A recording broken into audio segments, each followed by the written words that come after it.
মানুষের কাছে 12 শিবের মন্দির হিসেবেই এর পরিচিতি। রাজপুর সোনারপুর পুরসভার 31 নম্বর ওয়ার্ডের এই মন্দির প্রাচীন ঐতিহ্য ও ভক্তির ধারক বাহক।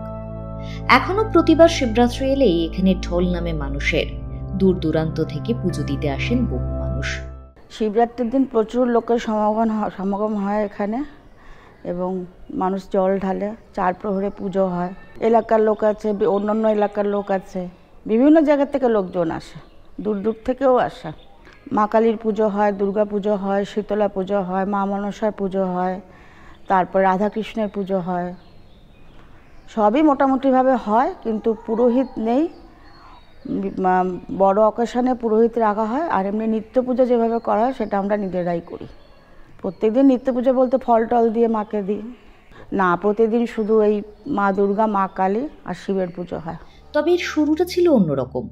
তখনও এই জায়গায় মানুষের বসবাস ছিল না বললেই চলে। আশপাশ জঙ্গল ও জলাভূমিতে পরিপূর্ণ ছিল, আজকের সাথে যার কোনো মিলই নেই।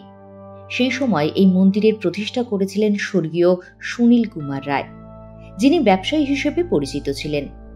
মানিকতলা ব্রিজের কাছে ছিল তার ব্যবসা। ব্যবসায়ী হলেও ঠাকুর ও সঙ্গীতের প্রতি তার ঝোঁক ছিল। তার স্ত্রী রেখা দেবীও ছিলেন ভক্তিমতী মহিলা। 1973 সালে প্রতিষ্ঠা করা হয় এই মন্দির। তারপর থেকে রক্ষণাবেক্ষণের অভাবে নষ্ট হয়ে গিয়েছে মন্দিরের বেশ খানিকটা অংশ। বাকি অংশটুকু ধরে রাখতে মরিয়া বর্তমান প্রজন্ম। তবে আর্থিক সমস্যার কারণে তা ক্রমশ কঠিন হয়ে দাঁড়াচ্ছে বলে তারা জানালেন নিজের মুখেই।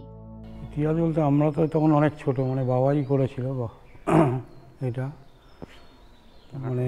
1972 সালে এটা শুরু।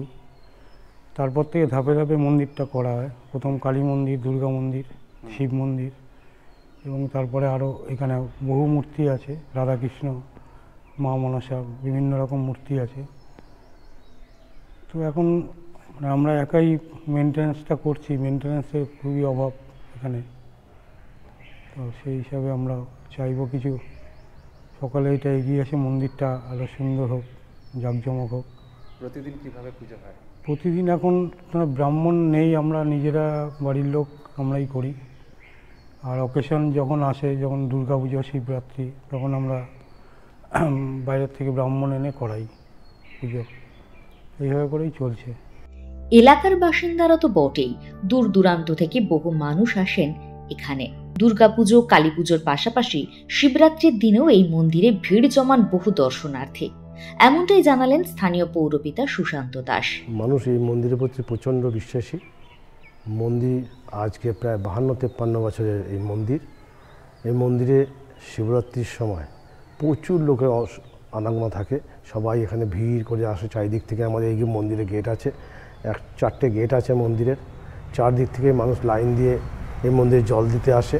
এই মন্দিরে 12 শিব মন্দির বলে প্রচলিত। এলাকায়, বিস্তীর্ণ এলাকায় এই 12 শিব মন্দির বললে এক কথায় মানুষ চেনে এই এলাকাকে। এই এলাকায় এছাড়াও দুর্গা পুজো হয়। আমার এই পিছন সাইডে আছে মা দুর্গার মূর্তি আছে, পাশেই আছে মা কালীর মূর্তি, কালী পুজো হয়। এছাড়া নানান রকম দেবদেবতারা আছেই। সব রকম পুজো নিয়েই এই মন্দির। এই মন্দিরের উপরে মানুষ সারাদিন সন্ধেবেলায় নিত্য পুজোতে মানুষ আসে, দেখে, মানুষ আরতি হয়, সবাই তাতে এলাকার লোক পার্টিসিপেট করে। এই মন্দিরের চারপাশ ছড়িয়ে আছে পুরনো ইতিহাস, যা বহন করছে প্রাচীন ঐতিহ্যকে। তবে কতদিন এই ঐতিহ্যকে রক্ষা করা যাবে তা নিয়ে সন্দিহান রায় পরিবার। মন্দির রক্ষায় সকলকে এগিয়ে আসার আবেদন তাদের। Bureau report, Sonarpur update.